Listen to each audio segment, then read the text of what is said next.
Assam tips চেনেলটো যদি subscribe কৰা নাই তেনেহলে সাবস্ক্ৰাইব বাটনটো ক্লিক কৰি সাবস্ক্ৰাইব কৰি লওক আৰু নতুন নতুন ভিডিঅ' চাবলৈ বেল আইকনটো টিপি দিয়ক।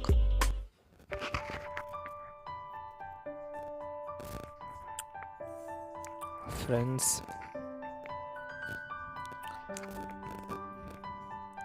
আপোনালোকে প্ৰথমে প্লে ষ্ট'ৰখন অপেন কৰি ল'ব। প্লে ষ্ট'ৰখন অপেন কৰি লোৱাৰ পাছত ষ্টিকাৰ মেকাৰ ফৰ হোৱাটছআপ ইয়াতে ওপৰত লিখি চাৰ্চ কৰি দিব। ষ্টিকাৰ মেকাৰ ফৰ হোৱাটছআপ লিখি চাৰ্চ কৰাৰ পাছত এনেকুৱা এটা ইণ্টাৰফেচ আপোনালোকে দেখিবলৈ পাব আৰু এই ষ্টিকাৰ মেকাৰ এপছটো আপোনালোকে ডাউনলোড কৰি ল'ব। এই এপছটো আপোনালোকে ডাউনলোড কৰি লোৱাৰ পাছত অপেন কৰি ল'ব। অপেন কৰি লোৱাৰ পাছত ইয়াতে আপোনালোকে দেখিবলৈ পাইছে যে এটা প্লাছ চিহ্ন আৰু তাত লিখা আছে create a new sticker pack. তাত আপোনালোকে চিলেক্ট কৰি ল'ব। চিলেক্ট কৰি লোৱাৰ পাছত ইয়াতে ষ্টিকাৰ পেক নেম এটা আছে। সেই ষ্টিকাৰ পেক নেমটোত আপোনালোকে নাম লিখিব। তো মই আমিৰ খানৰ নাম লিখিছোঁ। আমিৰ খান বুলি লিখিছোঁ। আমিৰ খান বুলি লিখাৰ পাছত ক্ৰিয়েট কৰি দিব। ক্ৰিয়েট কৰি দিয়াৰ পাছত নট পাব্লিছড আছে, ইয়াতে আপোনালোকে চিলেক্ট কৰি ল'ব। চিলেক্ট কৰি লোৱাৰ পাছত ইয়াতে ট্ৰে আইকনত আপোনালোকে ক্লিক কৰিব। ট্ৰে আইকনত ক্লিক কৰাৰ পাছত ইয়াতে আপোনালোকে দুটা অপশ্যন পাব যে টেক এ ফটো আৰু চিলেক্ট ফাইল।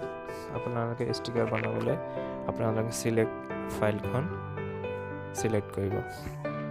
চিলেক্ট ফাইলখন চিলেক্ট কৰি লোৱাৰ পাছত ইয়াতে দুটা অপশ্যন আহিব, এলাউ আৰু ডিনাই। আপোনালোকে এলাউ কৰি দিব। এলাউ কৰি দিয়াৰ পাছত আপোনালোকে এতিয়া দেখিবলৈ পাইছে মই যিকোনো এটা ফটো চিলেক্ট কৰি দিছোঁ। ফটো চিলেক্ট কৰি লোৱাৰ পাছত ইয়াতে আপোনালোকে ষ্টিকাৰটো কোনখিনি ফটো আপোনালোকে ষ্টিকাৰত দিবলৈ বিচাৰে সেইখিনি আপোনালোকে ড্ৰ কৰি ষ্টিকাৰখন বনাই ল'ব। মই ইয়াতে ড্ৰ কৰি আপোনালোকক দেখুৱাই আছোঁ। এটা আপোনালোকক চাবৰ কাৰণে মই যেনে তেনে ড্ৰ কৰি আপোনালোকৰ সন্মুখত দেখুৱাবলৈ যত্ন কৰিছোঁ। এইখিনি মই ড্ৰ কৰিলোঁ। ড্ৰ কৰি দিয়াৰ পাছত ইয়াতে যদি হৈ গৈছে তেতিয়াহ'লে য়েছ ছেভ ষ্টিকাৰত ক্লিক কৰি দিব। ইয়াতে আপোনালোকে হোৱাটছআপত ষ্টিকাৰ বনোৱাৰ বাবে আপোনালোকে 3টা ফটো আপোনালোকে এড কৰিব লাগিব। মই আৰু কেইটামান ফটো এড কৰি লৈছোঁ।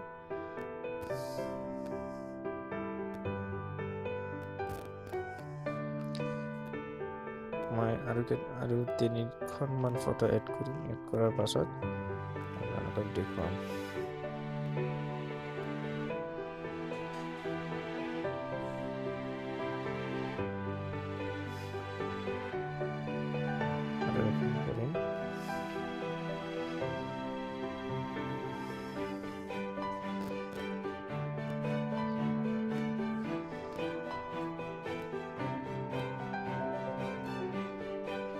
মই আপোনালোকক দেখুৱাবৰ কাৰণে যেনে তেনে কিবাটো কৰি দিছোঁ আৰু এখন কৰিম।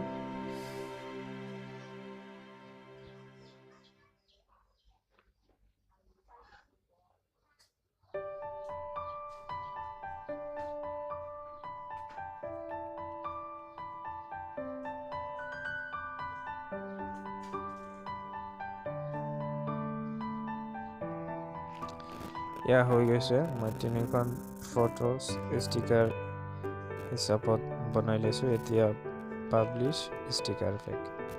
ইয়াতে আপোনালোকে দুটা অপশ্যন আছে। য়েছ অপশ্যনটোত আপোনালোকে ক্লিক কৰি দিব। য়েছ অপশ্যনটো ক্লিক কৰি দিয়াৰ পাছত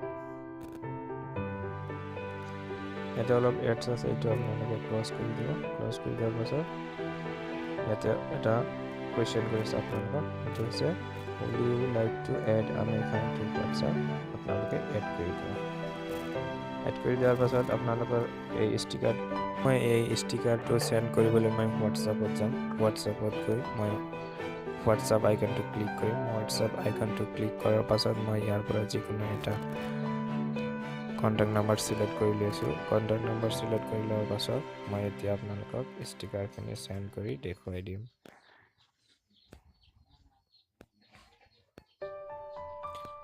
ইয়া আপোনালোকে চাবলৈ পাইছে মই যি কেইখন ষ্টিকাৰ এড কৰিছো ইয়াতে তিনিখন ষ্টিকাৰ এড হৈ গৈছে এতিয়া মই এই তিনিখন ষ্টিকাৰক যিকোনো ফ্ৰেণ্ডছক মই সেন্ড কৰিব পাৰিম